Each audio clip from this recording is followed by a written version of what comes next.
It was late. Too late. Emily's hands gripped the steering wheel tighter as her little blue car shuddered, coughed, and then, just like that, died. Right there in the worst part of town. The kind of place you don't even drive through after dark, let alone break down. Her heart pounded in her chest as she checked her phone. No signal. Dead battery. Of course. She slammed her hands on the steering wheel, fighting back the rising panic. To her right, across the street, stood a dimly lit biker bar. Loud music thumped from inside. Heavy motorcycles lined the curb like metal beasts, laughter, shouting, clinking bottles. It all sounded rough, dangerous. Emily's stomach twisted. She'd grown up hearing stories about this place.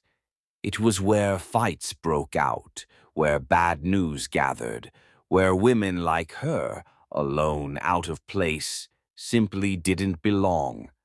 But what choice did she have? Taking a shaky breath, she stepped out of her car, wrapping her arms tightly around herself. The night air was sharp, cutting through her thin jacket. She could feel eyes on her already, figures smoking outside the bar, leaning against bikes, watching the stranded young woman with quiet, unreadable faces. "Hey, sweetheart, you lost," one of them called, his voice rough but not unkind. Emily hesitated. Every instinct told her to get back in the car, lock the doors, and wait until morning. But she knew she couldn't. She was alone, vulnerable, stuck. She forced herself to take a step forward. "My car, it broke down," she said, her voice trembling slightly. "I just need a phone to call for help." The man, tall with a thick gray beard and leather jacket, flicked his cigarette aside. "Phone's inside, miss. Come on." Emily's heart raced faster. Go inside, into the bar. She hesitated on the sidewalk, her mind screaming, "Don't do it." But then she saw something unexpected. The older biker gave a small nod, and the others backed off slightly, giving her space. His face softened just a bit. "You'll be fine, kid." With no other option, Emily followed him. Inside, the bar was noisy, dim, smoky. The smell of beer, sweat, and leather filled the air. Dozens of bikers crowded around tables, laughing, playing cards, arguing over pool games. When Emily stepped in, conversation slowed. Heads turned.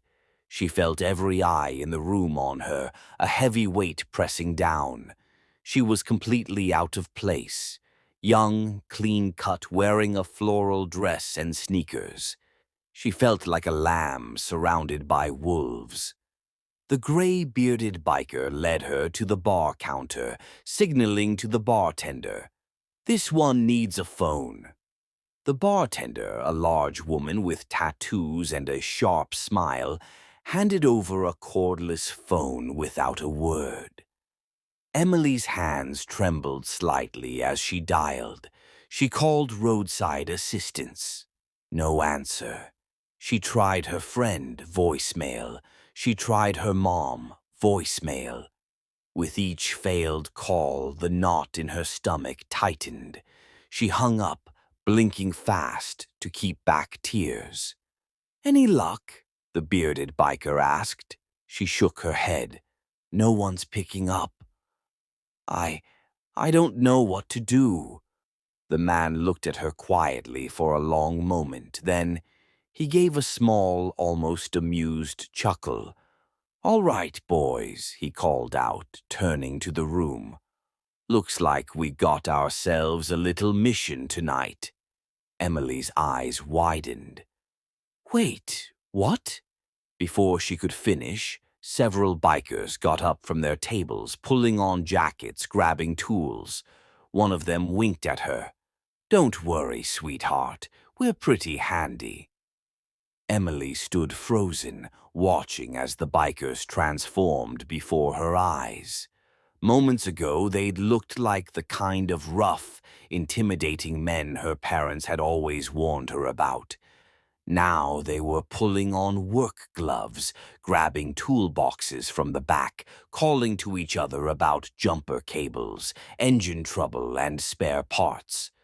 "Come on, miss, let's take a look at that car," the gray-bearded biker said, gesturing for her to follow. Outside, under the harsh glow of the flickering streetlight, Emily's little blue car looked even sadder than before. Hood popped, engine cold, hazard lights dimming. One biker crouched down, flashlight between his teeth. Another slid under the car, rattling something beneath. The tall one, the leader, popped open the hood and peered inside, mumbling to himself. Emily stood off to the side, hugging her arms, still shivering, not just from the cold, but from disbelief. She wasn't sure what she had expected when she stepped into that bar. Maybe laughter, mockery, at worst, danger, but certainly not this. "Hey," a soft voice said beside her. Emily turned to see the tattooed bartender standing there, holding out a steaming mug. "Hot coffee. You're shaking like a leaf." Emily accepted it gratefully, the warmth spreading through her hands. "Thank you." The bartender smiled faintly. "Not the night you planned, huh?" Emily gave a small, nervous laugh. "Not even close." The woman leaned against the wall. "You're lucky you broke down here, you know. People think we're monsters, but we take care of our own, and anyone who needs help." Emily looked back at the group of bikers clustered around her car, arguing cheerfully over the best way to fix it. One of them slapped another on the back, and they both laughed. Her throat tightened unexpectedly. No one had to help her. No one owed her anything. And yet, here they were in the middle of the night, giving up their time and energy to rescue a stranger. About an hour later, the engine sputtered, then roared back to life. Cheers erupted from the group. Emily clapped her hands over her mouth, overwhelmed. "You're good to go, miss," the gray-bearded biker said, wiping his hands on a rag. "Just take it easy getting home, all right? You'll want a real mechanic to look at it tomorrow." Emily blinked fast, trying to hold back the tears welling in her eyes. I don't even know how to thank you."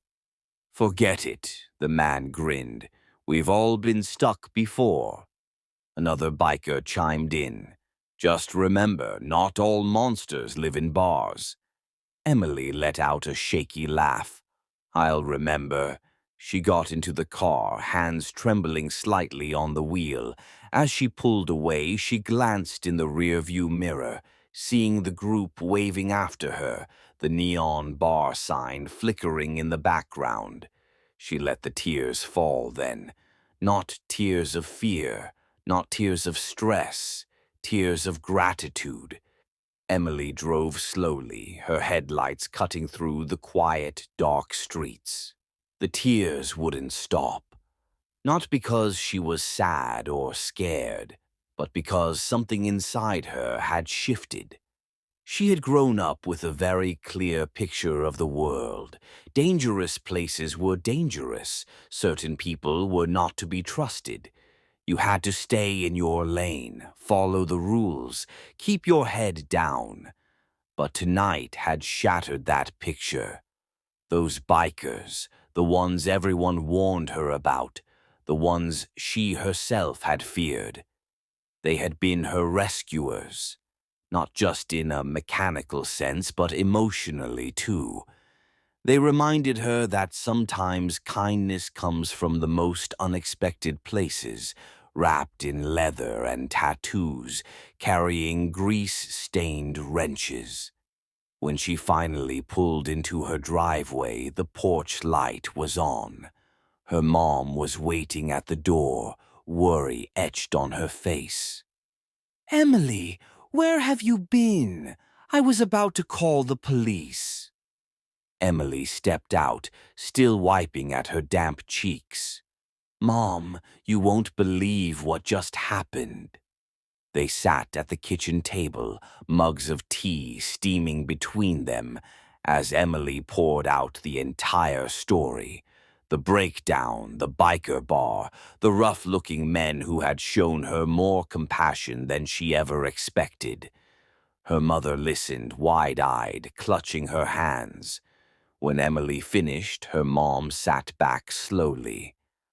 I guess people aren't always what they seem, huh?" Emily smiled softly. "No, they're not."